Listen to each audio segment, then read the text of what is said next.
Bom dia, boa tarde, boa noite, bem-vindos ao canal Boards on the Table e hoje eu vou estar trazendo para vocês as regras do Jogo Real de Ur, um jogo bem legal de percurso lançado aqui no Brasil pela Mitra, oficina de jogos, e é um jogo milenar, né? Tem outras editoras aqui que também traz esse jogo, mas as regras e a versão que eu mais gostei, essa é a minha opinião, claro, é a da Mitra, tá?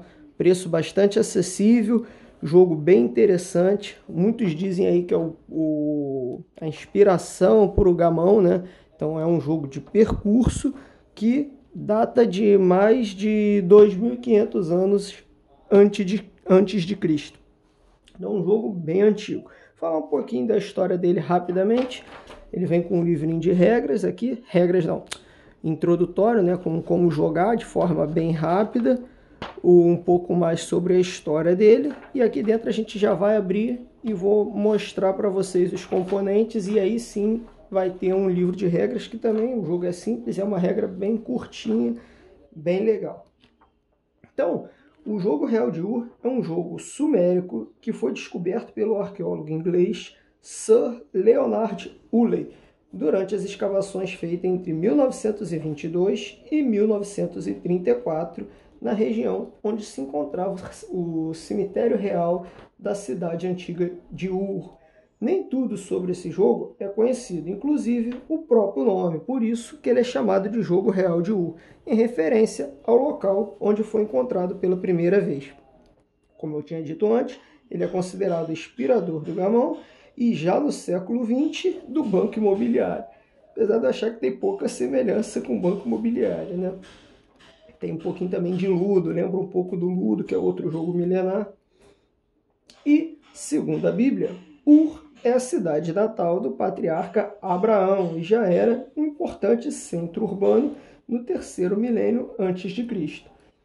As figuras mais importantes da nobreza sumeriana eram enterradas juntamente com seus bens pessoais, constituídos em sua maior parte por armas, joias, utensílios, instrumentos musicais e tabuleiros de jogos com peças e dados datados de 2.500 anos antes de Cristo.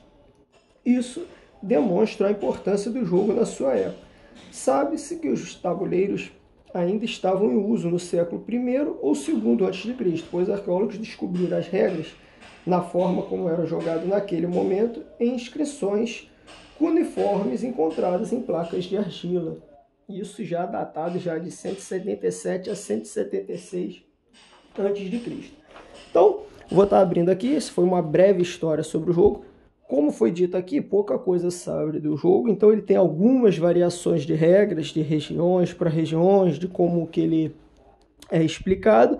Eu vou estar usando aqui como base as regras que vêm no manual da Mitra, tá? Para estar explicando. E no final falo uma variação de uma regra um pouco mais simples. Eu particularmente gosto bastante da regra do manual da Mitra e é a que eu uso. Então, o Jogo Real de Ur, como eu falei, ele é um jogo de percurso, onde vou estar até abrindo aqui para explicar melhor para vocês, já mostrando. Ele vem, ó, com uma capa de um papel acartonado, né?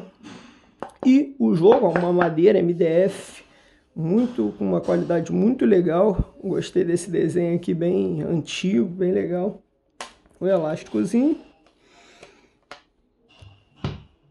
Eu estou abrindo aqui o manual de regras, como eu falei, ó, bem curtinho, tamanho de folha A5, que é metade do 1 a 4, então ele tem 1, 2, 3, 4. Uma folha A4, frente e verso, tá? Então, deixa eu quadrar aqui melhor agora, valorizar mais o tabuleiro. Então, aqui já está até virado. Essas são as peças, os componentes do jogo é o tabuleiro, 7 peças de cada cor, 7 pretas, 7 brancas e 3 dados. Vou estar até aproximando aqui, ó, tetraédricos, né, de 4 lados. Quem joga RPG é um D4, porém ele tem uma diferença com os dados de RPG. Você como pode ver, ele não tem os números, né? O que indica ele são essas marcações pretas. Então ele tem 4 lados, sendo que 2 são marcadas de preto e 2 são marcadas de branco, ou seja, sem marcação, tá? E a movimentação do jogo é dada com o resultado desses dados. Eu vou estar explicando já. Vou estar deixando ele aqui do lado. Vou separar aqui, ó, as 7 peças de cada jogador.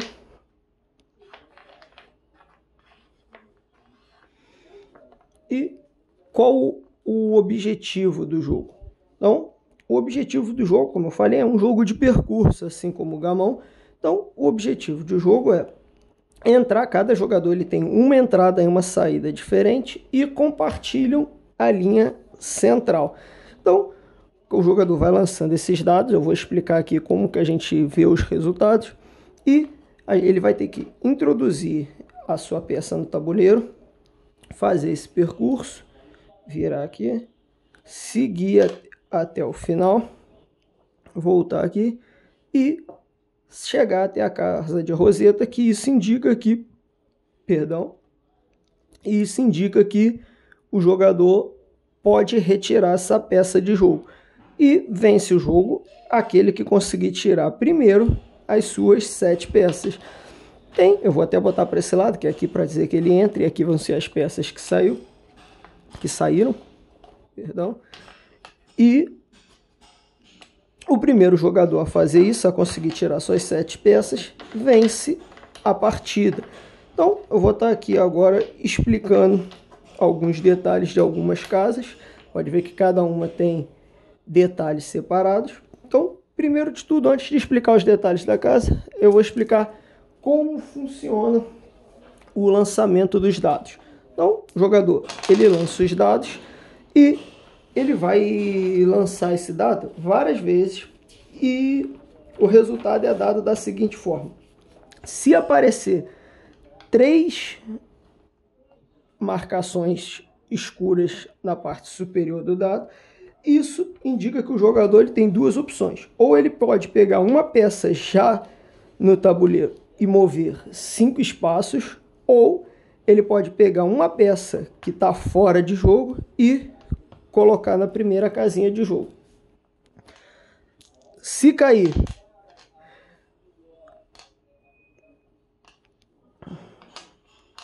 dois resultados pretos e um resultado branco, isso indica que o jogador ele pode pegar uma das suas peças quaisquer que já estiverem em jogo e mover um espaço. Então, essa daqui andaria para cá, ou essa andaria para cá, e é assim que funciona. Outra possibilidade é 3 espaços brancos. Então, se tiver 3 espaços brancos, o jogador ele pega uma das suas peças mais uma vez que já tenha sido colocada em jogo e movimenta 4 espaços. Então, 1, 2, 3, 4. Tá? E a última possibilidade é apenas um vértice preto, que significa 0, e o jogador passaria a vez. Então, essa é mais uma peculiaridade desse jogo, que ele não se joga alternado. Um jogador lança, o outro lança, um jogador lança, o outro lança. Não. O jogador ele vai lançando seus dados várias vezes, quantas vezes for, até que uma de 2 situações aconteça. A primeira foi a que eu falei, que é que o jogador lance e caia um vértice marcado, apenas um dos dados marcados com o vértice preto, não importa qual deles, né? Saiu somente um preto, o jogador não movimenta nenhuma peça e passa a vez. A segunda opção do jogador passar a vez é quando ele tirar 3 vértices pretos, ao invés de escolher introduzir uma peça no tabuleiro, ele escolhe se movimentar 5 espaços. Então, se ele se movimenta 1, 2, 3, 4, 5, ele faz o movimento e passo os dados para o adversário, encerrando assim sua jogada. Então essa é um diferencial, o jogador vai lançar várias vezes. Outra regra que a gente tem no jogo é para colocar a peça no tabuleiro. Como eu falei, você só tem duas formas de colocar a peça no tabuleiro. Então eu vou lançar, por exemplo, nessa situação eu consegui tirar os 3 dados com o vértice preto, eu já conseguiria introduzir minha peça. Caso eu não tivesse tirado, vamos supor que eu tenha tirado essa daqui, eu passaria a vez, mas vamos dizer que eu tenha tirado 4 dados, 4 vértices brancos. Eu simplesmente não posso botar a peça e não tenho nenhuma peça em jogo para movimentar.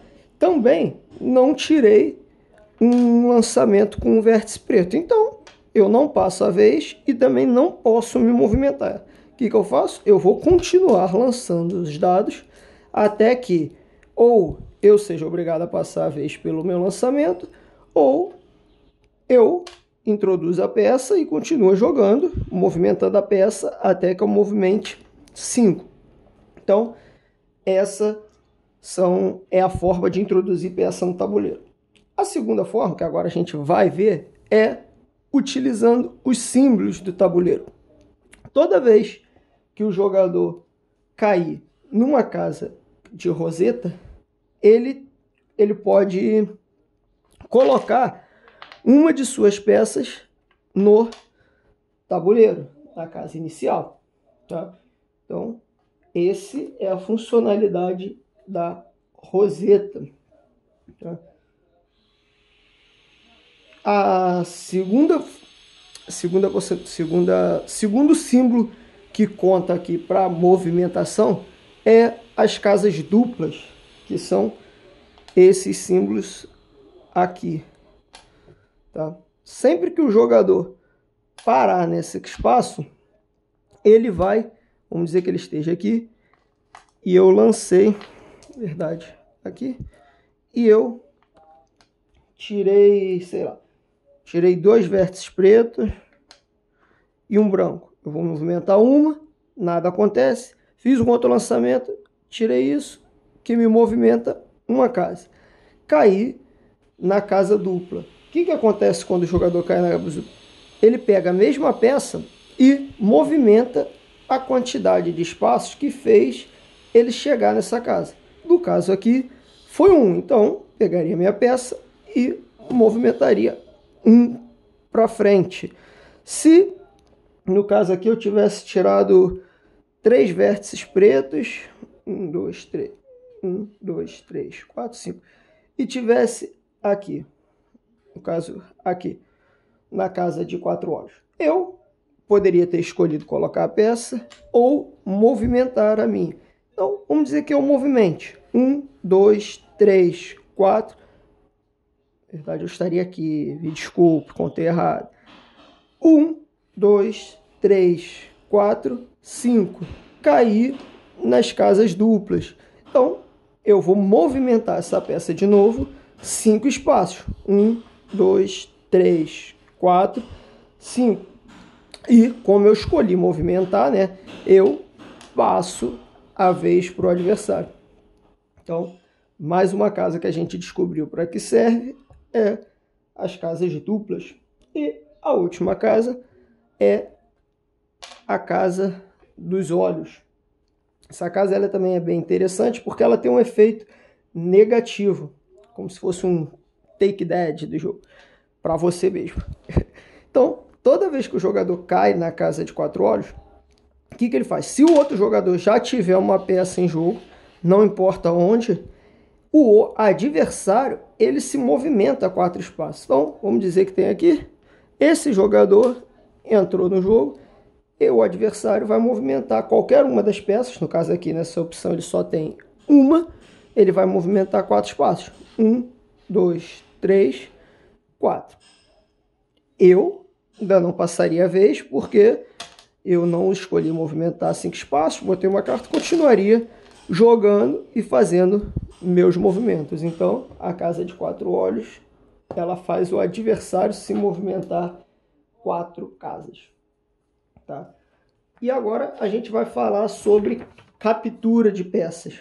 Esse jogo, você não come a peça do adversário, não captura. Você vai atrasar o jogo dele. Então, vamos dizer que esteja assim, assim e assim. Como as únicas casas compartilhadas, elas estão na fileira do meio, você só vai conseguir comer o adversário na fileira do meio, capturar, né, a peça dele. Então, se esse jogador aqui ele consegue se movimentar 1, 2, 3 espaços, claro que isso ele não vai conseguir num lançamento, pois como a gente viu lá as regras de lançamento, nesse jogo só é possível andar 1, 4 ou 5 espaços. E 0 que não é movimento, né? Você só anda 1, 4 ou 5. Então você nunca vai se movimentar 2 ou 3. Então, ele vai se movimentar. Se ele chegar na casa onde tem uma peça adversária, ele manda a peça do adversário de volta para fora do tabuleiro e ele vai ter que recomeçar o percurso. Tá? Se a casa tiver 2 peças, ela está protegida. Então, no caso aqui, se ele andasse 1 e tivesse que andar 1 novamente, que você sempre é obrigado a fazer um movimento, né? Você não pode deixar de fazer um movimento, você pode escolher fazer um movimento com outra peça. Mas caso aqui, se ele não tivesse outra peça em jogo e tirasse 1, são 2 vértices pretos. Desculpa, cortou. Então vamos lá. Se ele fosse obrigado a movimentar uma, como eu estava falando, ele vai ter que se movimentar. Como tem 2 peças, essa peça que retornaria para o início do jogo. Tá? Então, essas são basicamente as regras de jogo real de War. Uma coisa importante que eu esqueci de comentar, estava editando o vídeo, preparando aqui e vi que ficou faltando, é que para retirar uma peça, na verdade, você vai começar o percurso aqui, a última casa do tabuleiro é a casa de Roseta e para você cair na casa de Roseta, você tem que tirar o número exato. Então, se eu tiver aqui, eu tirar 1, eu vou movimentar 1. Se eu tirar 4 ou 5, eu não posso usar, eu não vou conseguir sair com a peça. Eu tenho que tirar 1 e depois 1 novamente. Aí eu retiro a minha peça. Tá? Fica essa ressalva aí. Pode ser que tenha alguma diferença ou alguma dúvida no jogo. E aí fica, como até o próprio manual sugere, é um jogo muito antigo, como falou, até o próprio nome do jogo ainda é desconhecido. Fica a critério dos jogadores, em comum acordo, decidir como resolve esse impasse. Tá? Inclusive, tem essa sugestão no manual, se surgir alguma dúvida. Tá? Eu recomendo bastante, a qualidade é muito boa, vocês podem ver aqui a peça, ó, elas são bem bonitas, são grossas, o desenho do tabuleiro, ó, o barulho dos dados, eles têm uma textura legal, entendeu? Eles são furadinhos aqui, claro, porque senão a tinta sairia, né? Mas você pode ver que dá para ver claramente que está preto, isso não é defeito de fabricação. Eu percebi também no início, achei, aí fui olhar e vi que esse furinho é proposital para poder a pintura ficar, né, na peça, ela fica mais porosa, porque ela é bem lisa. Então, os dados são bem legais, o tabuleiro é bem bonito, tá? Qualidade muito boa, fácil de transportar e uma excelente opção para 2 jogadores, um jogo rápido, você joga aí em 20 minutos a meia hora. É um jogo rapidinho, bem legal. Pode parecer que tem sorte, tem bastante sorte, inclusive, mas também tem bastante estratégia, assim como o gamão. A sorte está presente, obviamente, mas a estratégia também tá lá. Você vai ter várias decisões legais para se tomar entre colocar uma peça, fazer o adversário se movimentar ou não, espera para poder andar com uma, espera ele tirar para colocar sua segunda. Então tem várias decisões legais. Tá? Será que é a hora de capturar uma peça? Será que é a hora de usar o movimento para acabar andando 10 casas? É bem interessante as decisões que se tem nesse jogo. Sem contar aqui com esse cenário atual aí, com jogos na faixa aí dos R$400, R$300 qualquer lançamento, um jogo com essa qualidade aí que fica na faixa de R$70, 60 e pouco, vale bastante a pena. Na minha opinião, vale bastante a pena ter, pelo conceito histórico, pela diversão, por tudo que o jogo proporciona, pelo valor e pela qualidade dos componentes. Parabéns para a Mitra por estar trazendo aí esse tipo de jogo. Recomendo bastante, vou deixar aqui no link aqui na descrição o site da Mitra, né? Porque eles têm bastante jogos legais. Ele tem uma enciclopédia aí, eu vou trazendo outros jogos dele, mas ele tem uma enciclopédia aí com mais de uns 30, 40 jogos. Eu não sei exatamente quantos, mas são bastantes. Eu possuo 3, vou estar trazendo as regras também dos outros 2 que eu achei bem legal. Minha esposa também curtiu bastante. Então vou estar trazendo um gameplay desse jogo também com a minha esposa. A gente gostou muito, vale muito a pena, tá? Recomendo fortemente. Então, deixe seu joinha aí. Até a próxima.